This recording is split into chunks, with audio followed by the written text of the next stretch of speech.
Faced by uncertainties, will the world come back? And with multilateralism and unilateralism locked in battle, can integration still happen? And can it happen between the three strongest economies in East Asia, China, South Korea, and Japan? And welcome to CGTN Dialogue special program on Japan, South Korea, China, Trilateral Trade. I'm Zhou in Beijing. And I'm joined here in the studio by Mr. Chen Hong. He is the founder and chairman of the Hina Group. Mr. Ge Jun, he's the CEO of Tujoy Holdings. Charles Liu is founder of How Capital. And in our Shanghai studio, we're joined by Professor Qian Jun and a panel of entrepreneurs in our Shanghai studio. Let me give the floor to Professor Qian. Good afternoon, Mr. Zhou Yue. I'm very glad to be part of this very dynamic discussion. We have some very outstanding entrepreneurs here in the Shanghai studio. Later on, they will be offering their thoughts and joining the discussion in terms of how to promote business relations between firms and businesses in these three countries. We have three representatives here, and they will ask questions and share their thoughts. We also have about 80 people in the audience, so we expect a very lively discussion. Back to you. Let's start our talks here in Beijing with our guests here. So, Mr. Chen, COVID-19 has disrupted the global value chain.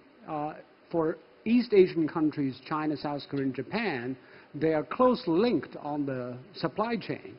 What is your assessment of the disruption? I think for the early days of the COVID, which was in March, I think clearly that China's pretty much kind of shutting down that time. And clearly the COVID-19 affected the supply chain of three countries. But if you notice that, I think the three countries have the best record in terms of containing the COVID-19. And all three countries have less than 100,000 people affected and have about a few hundred to a few thousand deaths. So today, actually, it's kind of getting back to normal. I think we're very happy that the three countries, regardless of what's happening globally, and they're really getting back to the stage we like to be. I even was talking to, during the difficult time, one of the CEOs who's importing panels from Korea, and he said that very quickly they're getting back to the normal.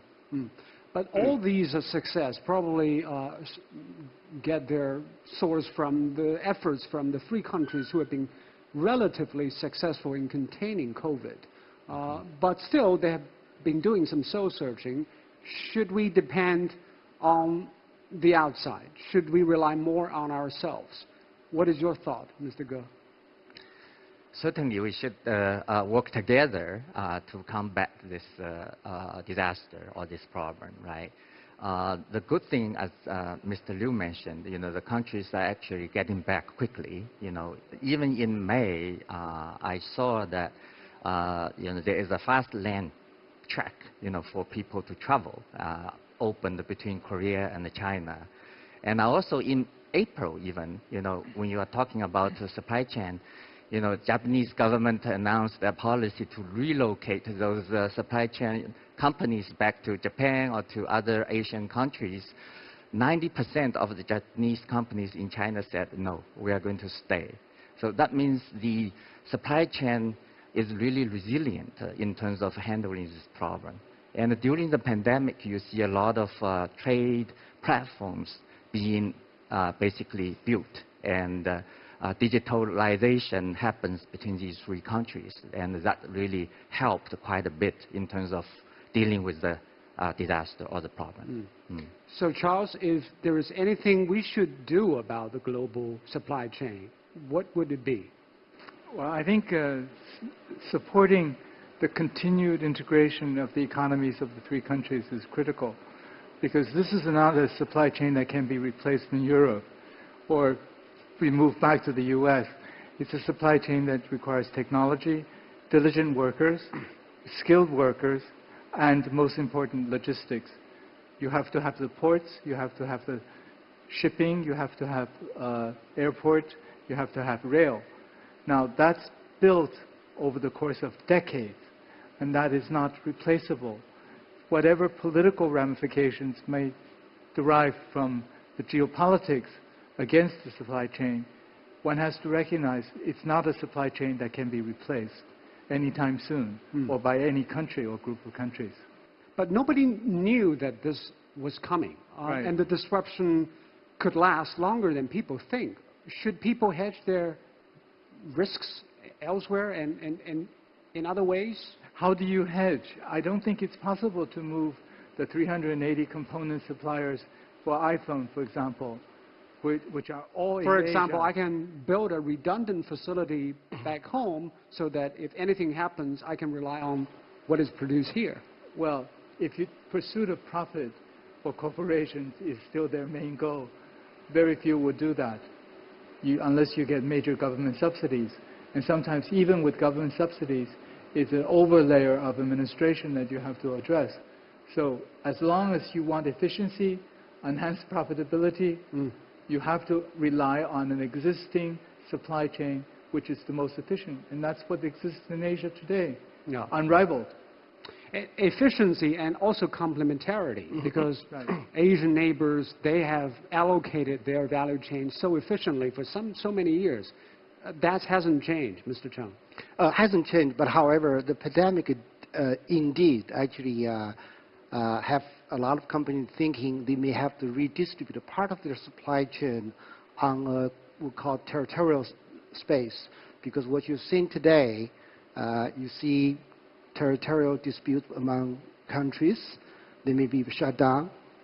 You have the Many uncertainties. Exactly. So I think how do you design an efficient supply chain in terms of building the technology into supply chain systems to automatically redistribute your needs and supply flow? I think that becomes very, very important. AI, digitalization, big data, and analytical, everything else. I think that's something's happening now. Okay.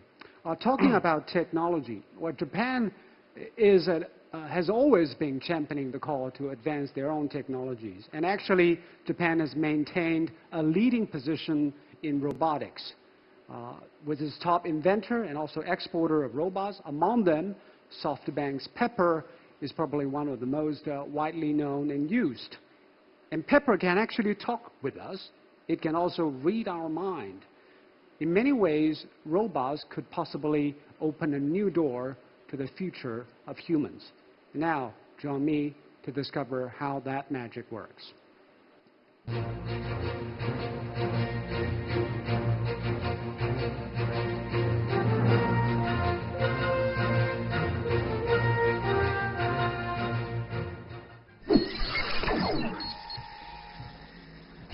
Hello, Pepper. It's nice to see you. Hello, Mr. Zhu. I am Pepper from SoftBank Group in Japan. Nice to meet you. May I invite you to watch a football game with me? Sure thing. I'm a fan of football. Let's go. Excuse me, sir. May I remind you to wear your mask? Oh, I kind of forget. Yes, we should wear a mask all the time. Let's go. It's my pleasure.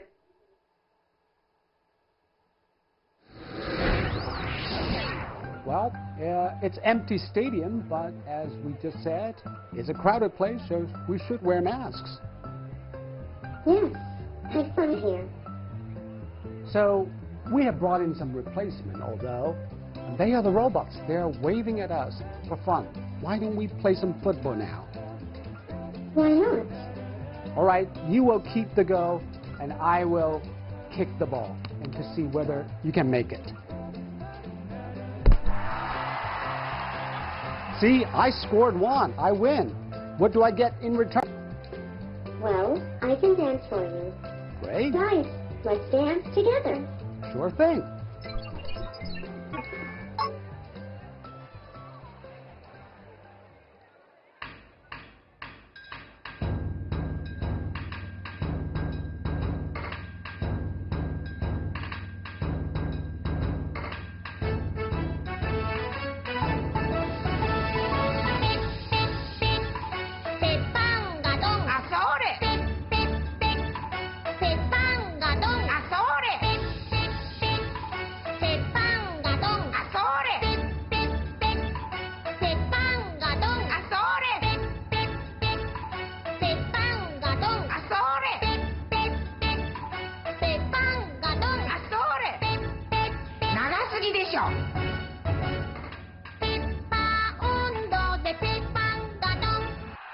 Well, that's amazing, Dan. Thank you so much, Pepper. Let's get back to studio.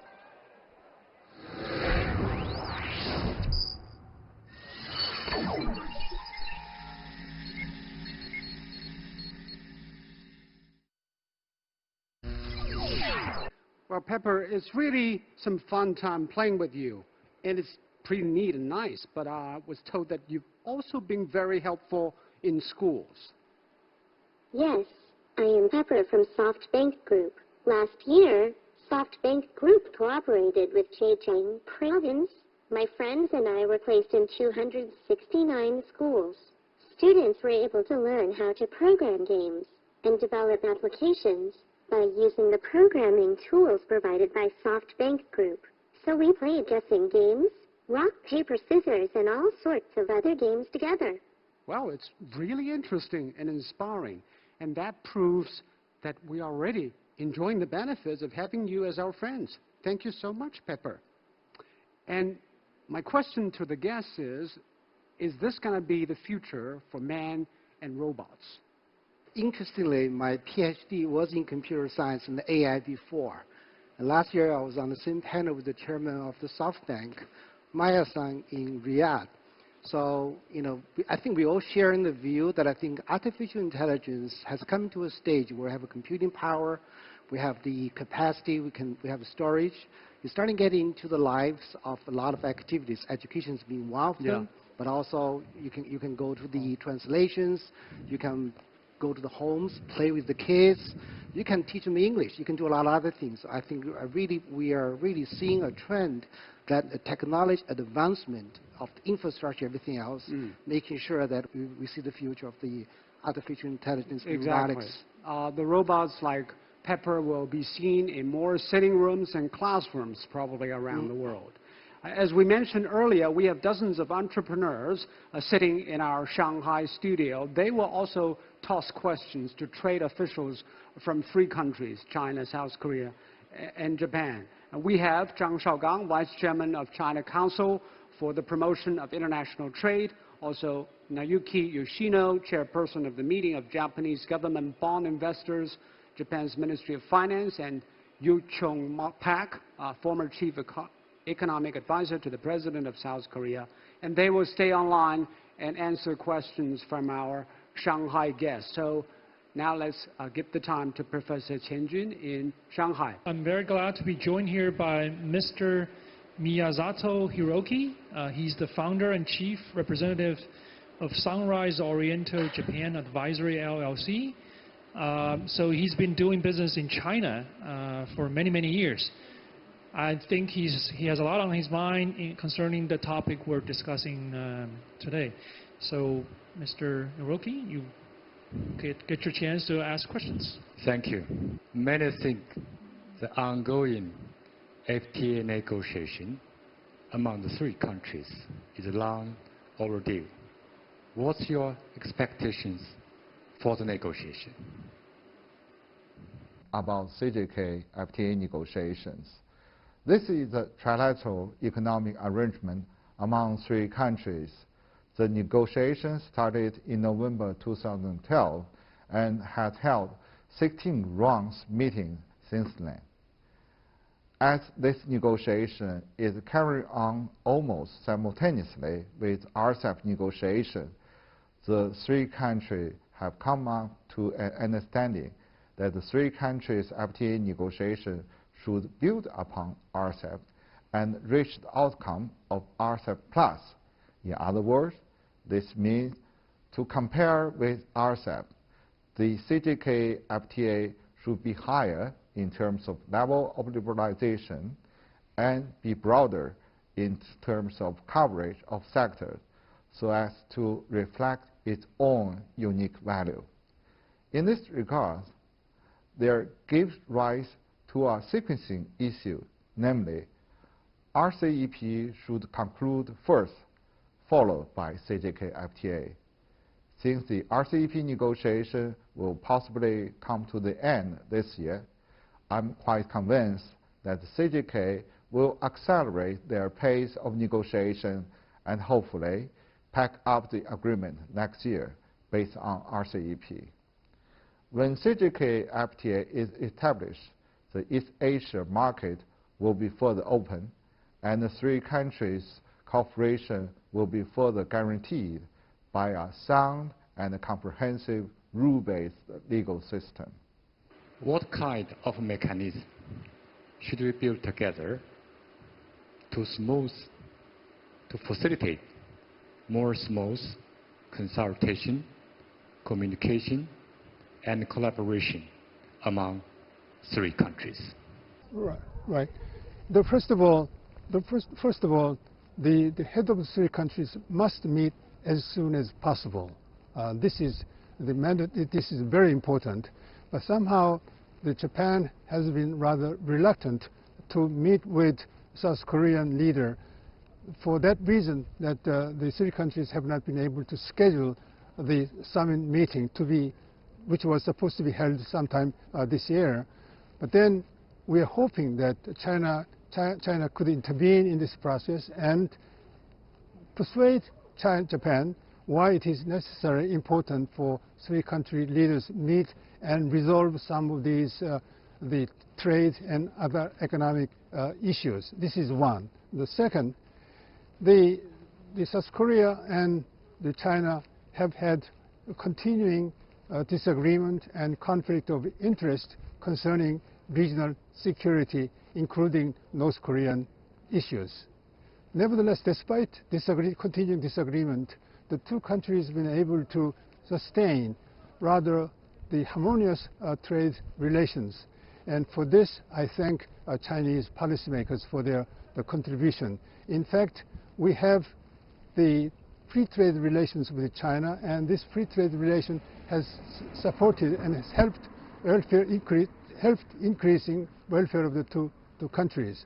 So on the basis of this experience, I would like to recommend China and Japan to follow or to consider two-track policies. One track deals with security issues. Another track, economic issues. So that economic issues should not be too much influenced by the political issues. It's not going to be easy to separate the political issues from economic issues. Nevertheless, the past experience suggests that three countries have seen the interest of sustaining very harmonious trade relations so that they will be able to work out some kind of modality in which they could maintain two-track policies, one for regional security, another one for regional economic integration and prosperity. So, Professor Chen, are you satisfied? Setting aside the security concerns, push ahead with the economic cooperation agenda. Who's your next guest? Absolutely. I think we all appreciate this type of candid communication. Here with me is Ms. So-Young Zheng, Manager of Korea Trade Investment Promotion Agency. Ms. Zheng, which of the trade officials would you like to talk to? Okay, thank you for having me the chance to ask. Speaking of trade integration and cooperation, I think there is different mechanism in government policy. At one hand, there is one world, one belt policy, and now we're talking about China, Korea, Japan, FTA. I wonder how business community can benefit from this. I think indeed this is a very good and relevant question, particularly for the business people and the business community. When we talk about the business cooperation in this region or in the world at large, I believe the business people should follow up the policy orientation of the government at various levels, at national level, regional level, and multilateral level. And I believe at the regional or bilateral level, the FTA should be one key arrangement or instrument for the business people to consider, because FTA means freer market, more facilitates business cooperation and a high-level protection of investment. So the people, the business people, should really understand what means what that means in very thick FTA arrangement, you have to follow chapter by chapter, word by word, to explore the business opportunity behind it and beneath it. This really very important. That is also one of the jobs that the CCPIT is doing.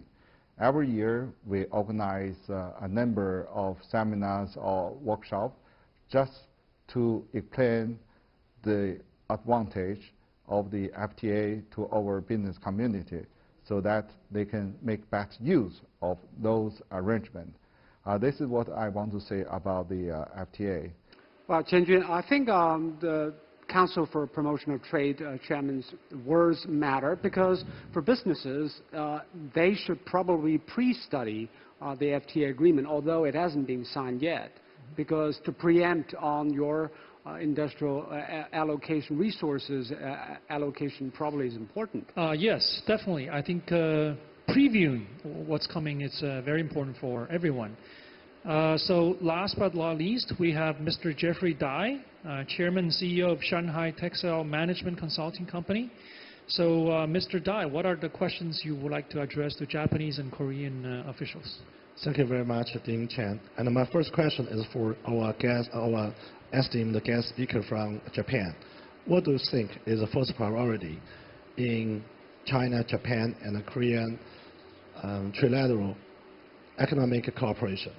Trade liberalization and trade connectivities are very important, not only in Northeast Asia, but also many other parts of Asian regions. Because Asia is expected to grow, and Asia used to be very high trade and GDP growth 16th century. But after the development of Western nations, the share of GDP in Asia has gradually declined. But we are expecting the economic growth in Asian region will become very large, and especially China, Japan, Korea, North Asian connections are very important in the growth of Asian region. So trade connectivity and free trade liberalization will be one of the most important factors we should do it. Because free trade among three nations can expand to Southeast Asia and South Asia and Central Asia.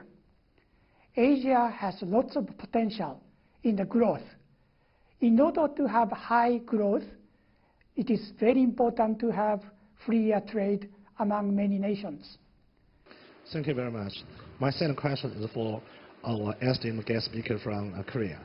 How confident are you about the prospect of economic integration for China, Japan, and South Korea? And what do you think about China's role in it? The three countries have had a difficult period of improving trade relations, trilateral trade relations among the countries. That was before the breakout of the coronavirus epidemic. And at the same time, the coronavirus epidemic itself has damaged, to some extent, the important trade relations based upon the value chain in which China plays a critical role.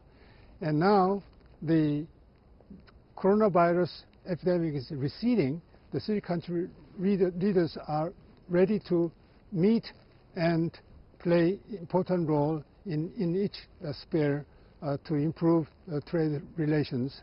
And they see the importance of improving trade relations among the countries. So I'm very confident that three countries will find interest in improving and working together to increase trade relations, improving trade relations. And in this respect, China, largest countries in East Asia, must play an important and a critical role.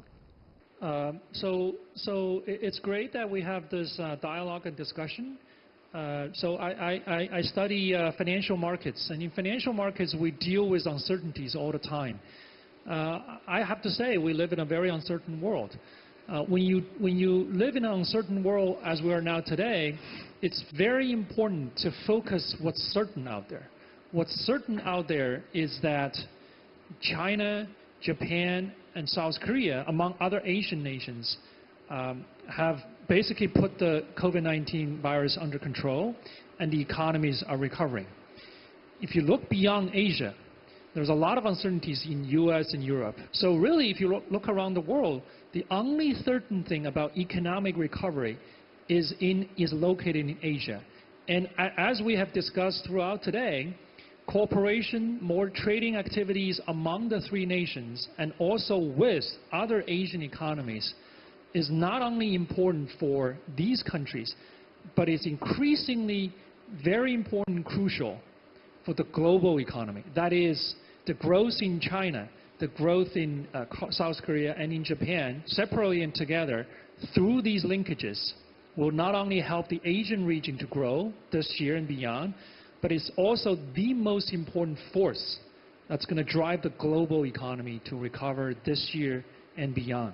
So my own reaction is that that's the certainty in the uncertain world we're in today. And also, Chen-Jun, I know there are a lot of South Korean and Japanese business exposures in your city. Have they been planning for the FTA to happen, and what difference will that make for them? So in our audience, in the city of Shanghai, there are actually a lot of Korean and Japanese companies. We're holding dialogues. What they're saying is that even though physically it's still difficult to travel between these countries, but given the technologies, trading activities already resume through VR technology, through online conferences. So we do see trading activities resume to some degree among the region. Certainly, a more comprehensive agreement like the RCEP, like the FTA, among these important nations of Asia will facilitate more cooperations among them. And as I said, the cooperation among these three regions is really, really critical, not only for these countries, but for all of Asia and for the global recovery. All right. Thank you so much, Chen-Jun. And also thank you to the representative from the trade promotion agencies from China, Japan, and South Korea. Let's come back to our discussions here in Beijing. Charles, Chen-Jun just mentioned, probably Asia can set an example for the rest of the world in terms of integration, because with the impact of COVID, Europe and North America is still in deep trouble how to integrate their economy and how to integrate their health response to this. But do you think FTA negotiations are more urgent at this moment, or should be put on the back burner? Oh, absolutely. I think it's more urgent. Now is a very important point in Asian economic development to have further integration, to have higher efficiencies, to have more sophisticated supply lines in order to supply the rest of the world. Look at PPE, personal protective equipment. Where does it all come from? It comes from Asia, and mostly from China, but also other Asian countries like Malaysia, Thailand, and Indonesia. So if there is higher efficiency, more productivity, it will be beneficial for the rest of the world. And now is a really good time to take out efficiencies created by tariffs. But still, a lot of people are debating what is the time frame. Why did the FTA between the three Asian economies still not happen? Because they are also negotiating for RCEP, which should take priority. What is your thought, Mr. Ge? I think there's historical issues, and there's certainly, benefits and gives and takes to negotiate, and certainly there's other factors that impacted the progress of the negotiation. But from my perspective, I think the private sector should serve as a driving force to push this forward, to put the pressure on the government to negotiate, to get to the negotiation table and to get things resolved. On the other side, I also think that private sectors shouldn't just wait for the FTA. They should start and they should continue to invest in each other's countries. With that kind of integration happening, and trade and negotiation would become easier, because there's obvious interest to protect, there's obvious benefits to get, and the countries would be taking a more pragmatic approach in terms of resolving the problems. But in terms of the government, there's always the issue of geopolitics at play. For South Korea, Japan, and China, they've been plagued by many issues, historical issues, territorial disputes, geopolitical trust. Can they set them aside and have a common market and common currency even, or a common technology platform, so that East Asia can take the lead in the world economically? Yeah, definitely. I think there's a very good suggestion from the representative from South Korea today, is that I think we should put the security discussion, political discussion with economic discussion apart. So a different group of people will be moving that forward. If you think about the region, the three countries, combined GDP now is equivalent to that of the United States. It's bigger than the European Union, the number one. China is the biggest trading partner for Korea, but also for Japan. And interestingly, today we've seen that China has moving from already from we call the low-cost labor market into a world of consumption, where China now are buyers of the technology and services from these two countries. Yeah. So most importantly, I found that a third of the Korean import into China are semiconductor, technology, electronics related.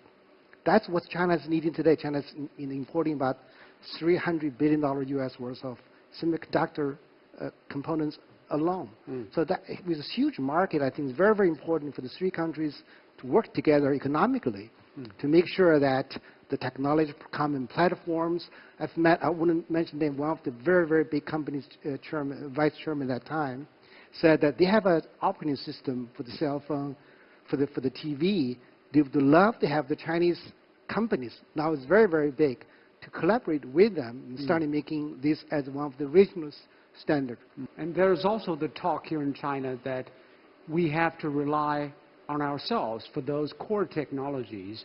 We cannot give the reign of control to U.S., who is not reliable in terms of technology policy. Yeah, the trade policy by the Trump administration really put an alarm on our country, in terms of how we want to have our own ecosystem that can leverage all different types of technologies. Right now, we rely quite a bit on the U.S. side. That's the fact. But I think in terms of the region, if China, Japan, Korea work together, we are highly complementary on each other. And in terms of technology, China is very strong in terms of manufacturing, in terms of e-payment, e-commerce, and the financing, things like that. Japan is very strong in terms of R&D and in terms of design, and Korea is very strong in terms of semiconductor, telecommunication. Three parties work together, set up some standards, work with each other. That would help quite a bit. I think a lot of technological issues can be resolved by working together. All right. Talking about homegrown technology, Chinese industries have always been trying to move up the ladder of technologies in robotics, AI, and big data. And there are many promising startups already. And today I want to share with you a story about one invention that could possibly change the lives of millions.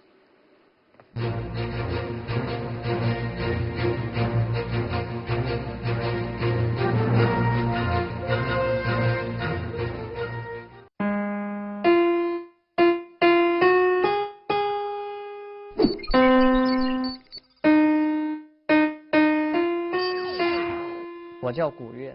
My name is Gu Yue. I lost my left hand in an incident in 2018. 失了左手。我原本感到 It destroyed my hope about the future until I found this small prosthetic hand.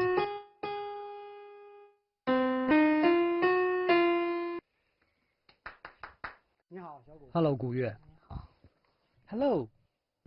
This is a powerful handshake, but this is not an Iron Man kind of hand. It will not crush you. Sure. No, it won't.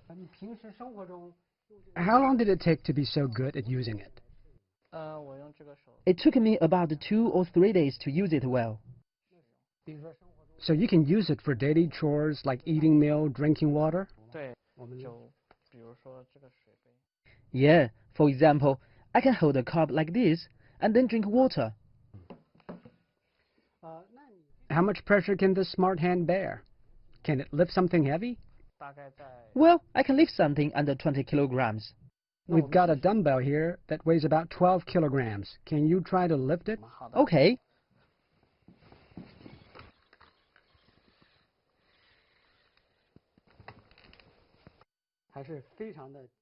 Well, you made it. I wonder, you're able to grasp some tiny little things like sewing? Yes, I can try. Let's try. Here are needle and thread. Let's see if you can sew.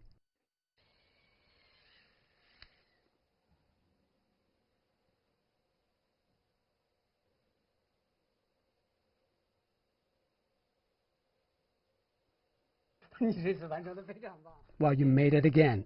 Well, thank you so much, Gu Yue. Thanks. The technology we saw earlier is called brain-computer interface, or BCI. The brain signals are delivered to the neurons and then received by sensors of the prosthetic hand. And then the signals are then read, analyzed, and translated into commands by the BCI system, which allows the hand to do whatever the brain wants it to do. And this is the most advanced application of BCI technology. There are 20 to 30 million people with physical disabilities in China. A fifth of them are related to the hand and arm. And globally, there are about 1 billion people with physical disabilities. For them, it means new possibilities.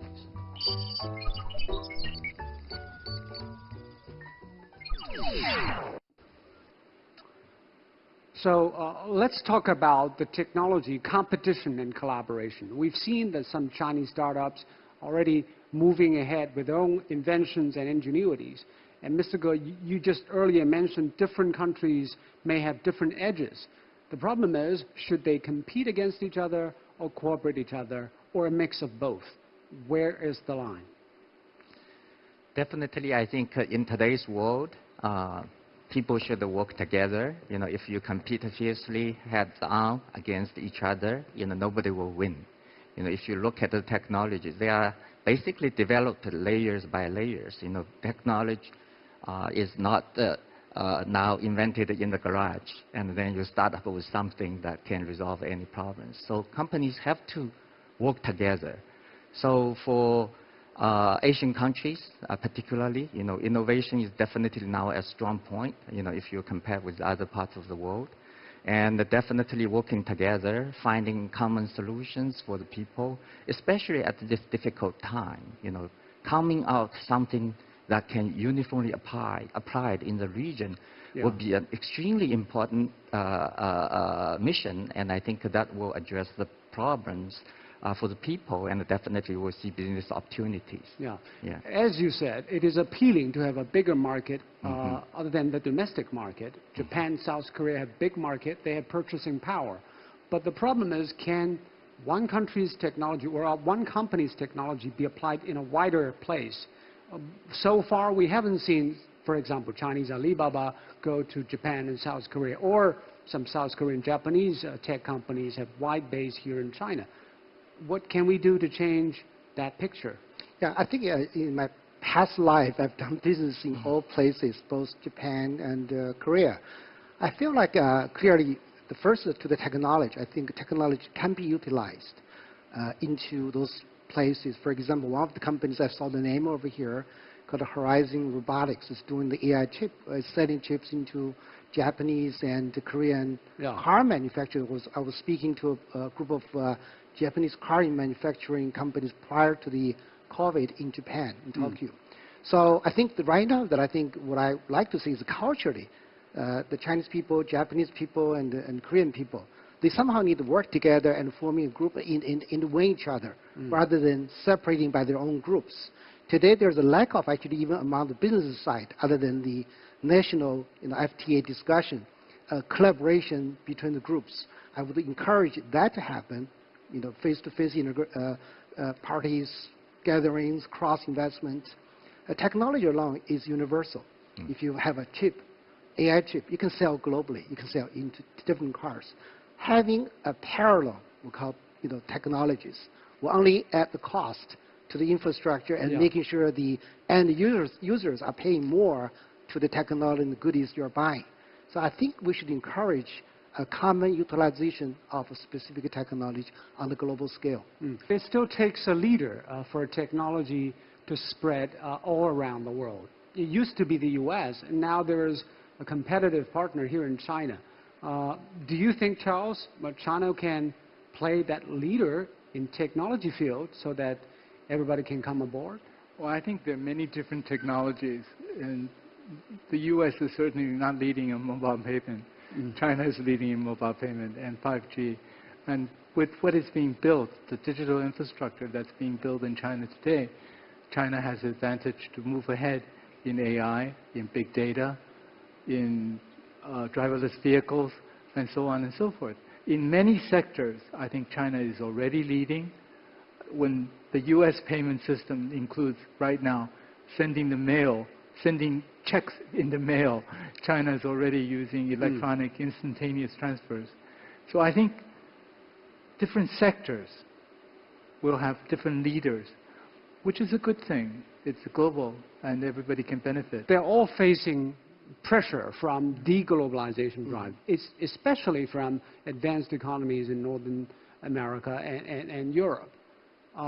Does it make more sense for them to band together? If you look at the proximity, they're very close by, just neighbors, right? Number two, that I think is very complementary in terms of the technology and also the market per se. Japanese design some electronics goods are very, very suitable to Chinese consumers. They can buy very easily from Japan. They like the product. So that's why the reason of free trade among the three countries should be considered as integrally, and so that they can do business together and to sell technologies, service to each other. Which sector do you think might make more sense for the three parties to join hands? In the past, there was automobiles, there was home appliances, now semiconductor? I think semiconductor electronics is one thing. Automatic driving, that's another thing, because Japan has the most influential car manufacturers globally. But if you look at the EV cars, it's doing very well in China. Actually, Toyota just made a few $100 million investment into an automatic driving technology company in China. So that's something I think collaboration already started. We would like to continue to see that type of collaborations to continue. Your thoughts, Mr. Ge? What sectors, what technology might be the game changer for the collaboration picture? I think digitalization would be the key. China is leading on 5G. China is leading on mobile payment. China is leading on e-commerce. And those areas actually are not that well developed in some of the places like in Japan or Korea. And I think China definitely can play a role there in terms of helping these countries to develop this kind of systems. Then on the other hand, China is not that advanced in terms of semiconductor equipment manufacturing, and Korea is very strong. Japan has a lot of semiconductor companies. So working together, China can benefit from there as well. So I think two areas. One is digitalization. The other is a high-tech collaboration. And your thoughts, Charles? Financial collaboration in the financial sector, I think it's also significant, because if you look at, for example, U.S. Treasuries yielding 10-year for less than 1%, if you take out the 1.2% inflation, you're getting negative yield. So the Chinese bond market becomes very attractive to others, especially in Japan, which is really not getting any yield. So I think, on the financial sector, there's a lot of room for collaboration. Right now, China is opening up the financial sector.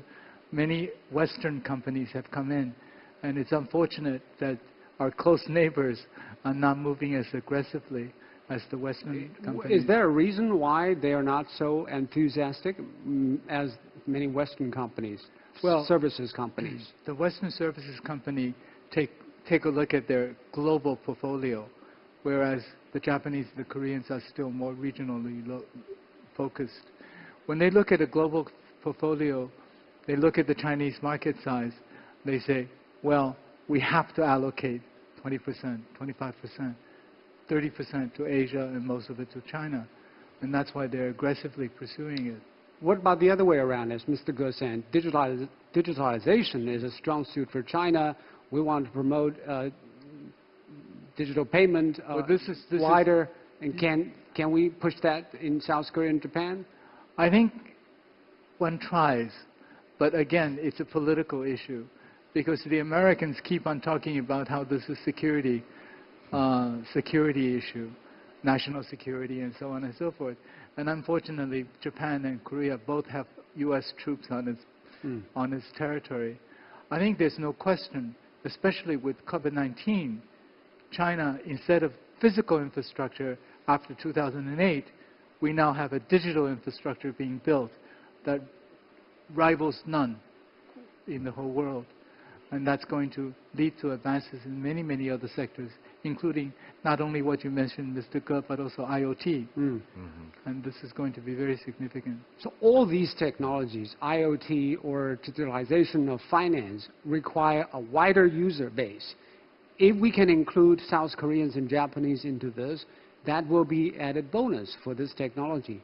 But as Charles mentioned, there are also political blowbacks.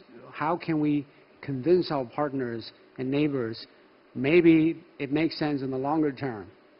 Yeah, so on the government side, I think there's a lot of positive development on the FTA negotiations, and I think you know, inevitably, although you are talking about dual track, that must be an agreement in the part of the deal. Negotiations, the financial services. Definitely, the trust between the countries, and I think that probably is one of the reasons why the progress is not moving forward as rapidly as we all like to see.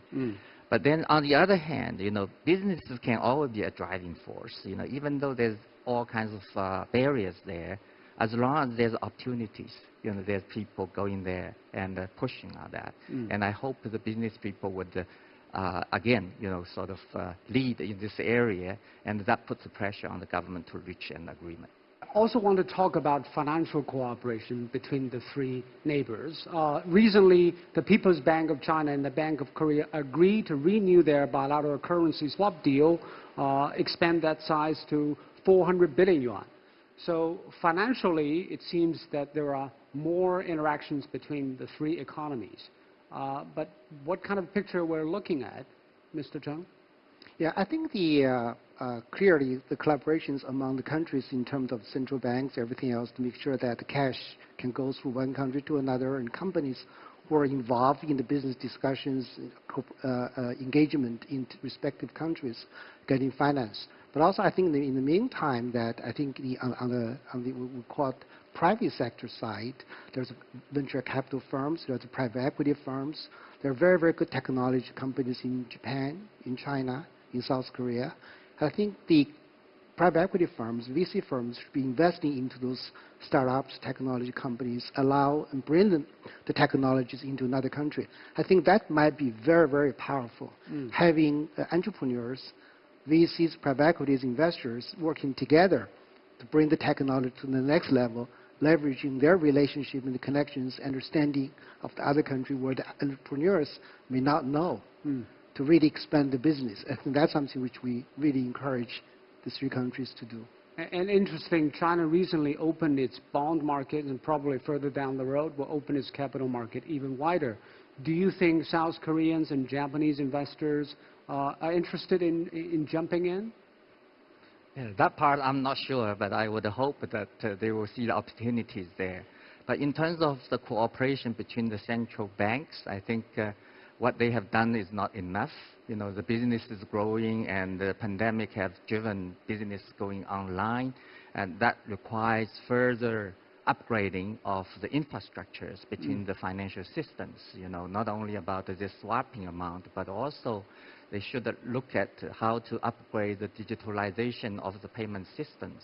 And also, you know, China Central Bank is promoting this digital currency. Now, if the three countries can work together to come up with certain digital currency exchange, that will be even further welcomed by the business. And Charles, you've been an investor all the time. Do you think the barriers for investment And also capital flows between these three have been going lower? I think possibly for some political reasons they've gone lower among the three countries.